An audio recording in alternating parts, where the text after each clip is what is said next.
FAPESP, Fundação de Amparo à Pesquisa do Estado de São Paulo, apresenta.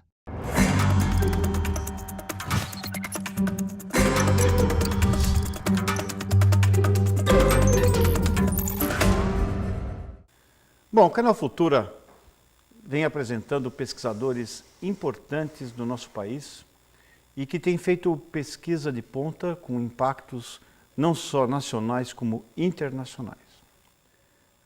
Nós vamos mostrar agora, quem vai conversar com a gente é o Marcelo Poletti, que a partir de uma empresa incubada na ESALC, na Escola Superior de Agricultura Luiz de Queiroz, com apoio da FAPESP, vem desenvolvendo métodos eficientes do controle de pragas através de um controle biológico, produção de animais, ou seja, vamos reduzir o uso de defensivos utilizando controles biológicos.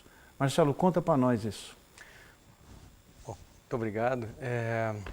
Nós começamos a empresa, a Promip, em Piracicaba. Eu fiz minha pós-graduação, sou engenheiro agrônomo e fiz minha pós-graduação na área de entomologia, que é a ciência que estuda os insetos. Né? Surgiu uma ideia, então, no final do doutorado, em iniciar um trabalho mais prático, ou seja, através de uma empresa, para produzir agentes biológicos para controle de pragas na agricultura. Essa é uma técnica, na verdade, o uso do controle biológico através de produtos biológicos já existe há muito tempo em vários países, principalmente na Europa, mas também na América do Norte, existem inúmeras empresas. E no Brasil, há 12 anos atrás, quando iniciamos a empresa para produzir esses agentes, a Promip, pouco se falava em controle biológico na prática. Na verdade, a principal estratégia que sempre foi utilizada no Brasil para manejo de pragas na agricultura foi o controle químico. Por uma série de razões. De fato, o controle químico ele foi muito importante para que a agricultura se tornasse o que ela é hoje, em termos de referência mundial. O Brasil é dito como celeiro do mundo, a agricultura cresceu muito nos últimos anos, graças às estratégias de controle químico. No entanto, hoje, com o uso intensivo e cada vez mais exclusivo dessa única estratégia do controle químico, nós começamos a ter uma série de problemas. Então, desequilíbrio ambiental, a questão da resistência das pragas, as mesmas moléculas que são usadas de maneira intensiva. Então, o controle biológico, através desses agentes benéficos, ele entrou como uma solução, antes como uma alternativa, 12 anos atrás, hoje sim já como uma solução para o manejo racional, inteligente e sustentável de pragas. E como é que você podia explicar assim para o nosso telespectador, qual que é o princípio? Como é que você seleciona? O que está pintando de novo na área? E qual que são as perspectivas um pouco futuras desse... Você está falando que já é a solução? Já é a solução, sim. Então, como é que está rolando isso? Porque esse tema dos defensivos sempre vem carregado de bastante paixão, para dizer o mínimo, né? Sim. Então, vamos contar para nós aqui, vamos viajar por esse caminho. O processo ele inicia-se, nós começamos então os trabalhos em condições de laboratório, mas é interessante colocar que quando se fala em agentes de controle biológico, existem dois grupos de agentes biológicos, né? São os macrobiológicos e os microbiológicos. A gente fala de macrobiológicos, nós estamos falando de ácaros predadores ou insetos predadores que se alimentam da praga, são produzidos em condições de laboratório e no campo são liberados, esses predadores encontram a praga, o inseto fitófago que se alimenta da planta e se alimenta ali sobre esse inseto, promovendo o controle biológico. Existem também macrobiológicos que são microvespas parasitoides que encontram ovos da praga, por exemplo, alva no campo. Um exemplo que temos utilizado é o uso dessas vespinhas na cultura da cana, para controle da broca da cana. Ela encontra então esse ovo da praga, coloca os seus ovos dentro do ovo da praga, e, ao invés de nascer a praga, nós vamos ter então a emergência de um parasitoide e aí o controle biológico. Então são os macrobiológicos. Os microbiológicos são bactérias, fungos e vírus que também atacam e causam doenças nesses insetos fitófagos, né?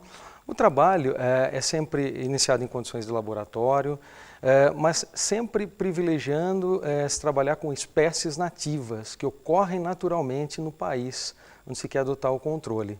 Então nós vamos para campo, selecionamos essas espécies e através de ensaios em laboratório, depois em casa de vegetação e campo, testamos a eficácia dessa espécie. É sempre muito importante que cada espécie utilizada para o controle biológico, então os insetos, ácaros, benéficos, sejam específicos e que não causem desequilíbrio. É um processo que não é tão rápido assim, vários estudos têm que ser desenvolvidos. No Brasil, o Brasil é um país de referência quando falamos em pesquisa de agentes biológicos. Nós temos pesquisas desde os anos 50, 60, temos exemplos de programas em cana que se iniciaram há muito tempo. Então o Brasil é referência em termos de desenvolvimento e descoberta desses agentes biológicos, né? É interessante, né? Porque no momento que você coloca um agente biológico para combater uma praga, o próprio produtor não vai colocar um defensivo porque vai matar o agente biológico que ele está usando. Quer dizer, então você de alguma forma não só se reduz o uso, mas pode até abolir, porque naquele momento que está usando se optou por esse mecanismo, você não vai querer destruir o seu próprio investimento. Exatamente, essa consideração de observação é muito importante e interessante. É interessante colocar que quando nós começamos a trabalhar com a liberação dos predadores, das vespinhas em campo, o produtor falava assim: tem tanto problema com praga e insetos aqui, vocês vêm liberar mais pragas e insetos no meu cultivo? Então ele não entendia muito bem, porque por uma questão cultural. Hoje ele consegue enxergar de fato de que a liberação desses organismos traz um efeito positivo com relação ao manejo, e o que é muito interessante, essa questão de se reduzir o uso de químicos, né, abre porta de entradas para outros agentes biológicos dentro do cultivo, pela redução do uso de químico. Então, por exemplo, nós estamos liberando uma vespinha na cana para controle de ovos da broca da cana.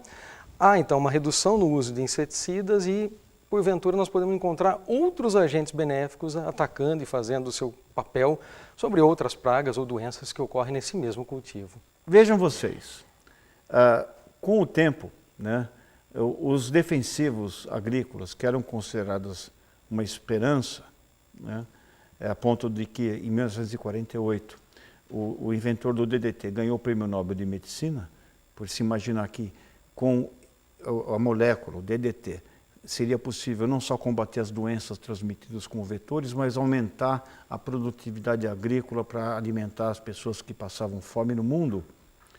E só que isso verificou que essas substâncias, dependendo da sua composição, podiam ficar muito tempo no meio ambiente e causar danos, inclusive chegando ao alimento e à mesa do consumidor. Com o tempo isso foi se atenuando, se procurando novas moléculas, mas sempre existe um risco potencial, né? Nós não podemos ficar sem os defensivos ainda, mas você está me dizendo que em alguns casos o controle biológico pode deixar de ser uma alternativa, um método alternativo, para passar a ser o método definitivo. Como é que você vislumbra isso numa janela de tempo? Quando falamos de agricultura orgânica, por exemplo, o controle biológico passa a ser uma opção quase que única para se manejar as pragas que ocorrem nesses sistemas de produção. Ou mesmo outras áreas onde você consegue consorciar o controle biológico mais o químico, né, dando ênfase então ao controle biológico. Quando nós falamos das grandes áreas, então, vamos pegar o exemplo de soja, milho, cana novamente, são áreas em que, pensando na dimensão dessas culturas, 50 milhões de hectares, dificilmente nós vamos conseguir excluir o controle químico desse sistema. Nós sempre vamos precisar do uso de controle químico.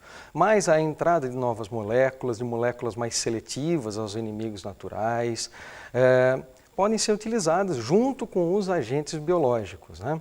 E é interessante falar nesse ponto, quando falamos em grandes culturas, quando nós começamos nossos trabalhos aqui com o apoio da FAPESP, os primeiros PIPs que nós tivemos para desenvolvimento de ácaros predadores, as liberações desses ácaros em campo, desses agentes biológicos, eram feitas manualmente. Então produzimos agentes em casa de vegetação, em laboratórios, embalávamos, tivemos que registrar esse produto no Ministério da Agricultura para poder comercializá-lo, mas essas embalagens de produtos de ácaros vivos iam para campo e eram liberadas manualmente. Hoje nós conseguimos evoluir.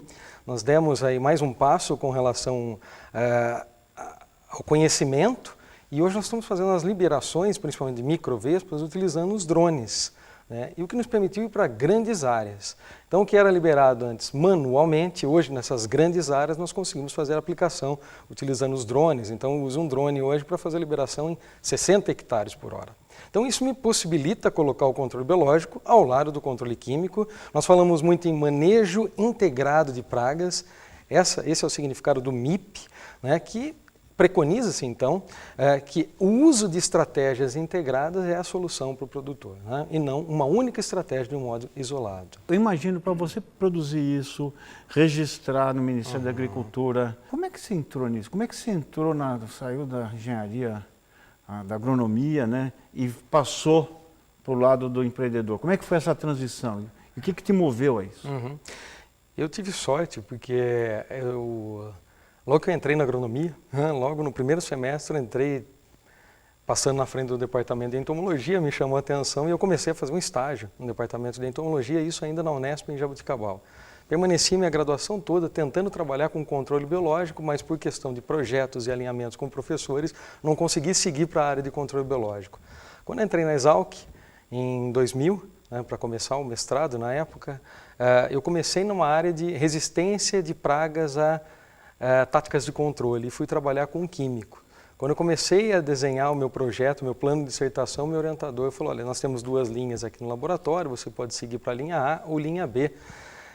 Eu fiz essa pesquisa das linhas e fui para uma linha C. Meu interesse era trabalhar com controle biológico. Então, o que nós fizemos foi integrar a estratégia do controle biológico dentro do laboratório de resistência de pragas a táticas de controle, né?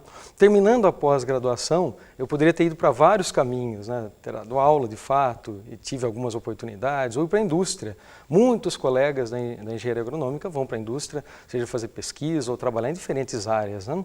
E eu decidi, na verdade, ousar, dar um passo que poucos davam e pouco se falava em empreendedorismo há 12 anos atrás, principalmente na agronomia.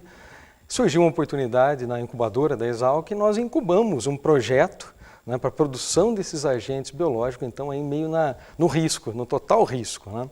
E, alguns meses após nós começamos e tivemos o apoio da FAPESP através do programa PIP, e aí começamos então o desenvolvimento da empresa. Não tínhamos recurso algum para colocar em pesquisa ou na operação. Então nós contamos com esse apoio no desenvolvimento de P&D, tiramos a produção de agentes benéficos que eram feitos em bandejinhas e transformamos isso numa biofábrica, numa produção massal, né? Mas foi assim bastante audacioso e foi um risco muito grande, né? Em vários momentos nós tivemos que ser muito resilientes porque tivemos que convencer o Ministério da Agricultura, Anvisa e IBAMA que o nosso produto poderia ser registrado, isso não existia. Tivemos que convencer o produtor, tivemos que convencer lá atrás, inclusive a FAPESP, que o nosso projeto ele poderia ser escalonado e transformado. Então foi um grande desafio, né? Bom, vocês viram uma história que tem, de novo, os conteúdos básicos, né? Inovação, persistência, crença, coragem, desafios.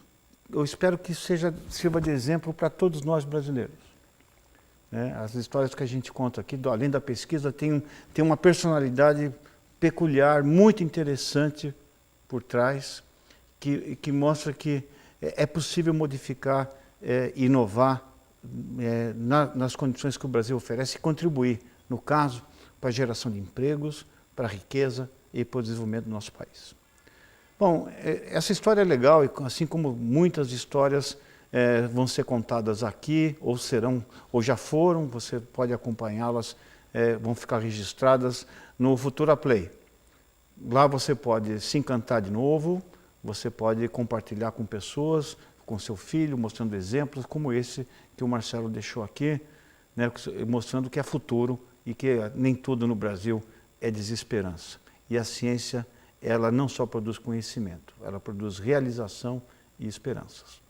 Até a próxima entrevista e obrigado pela atenção de vocês.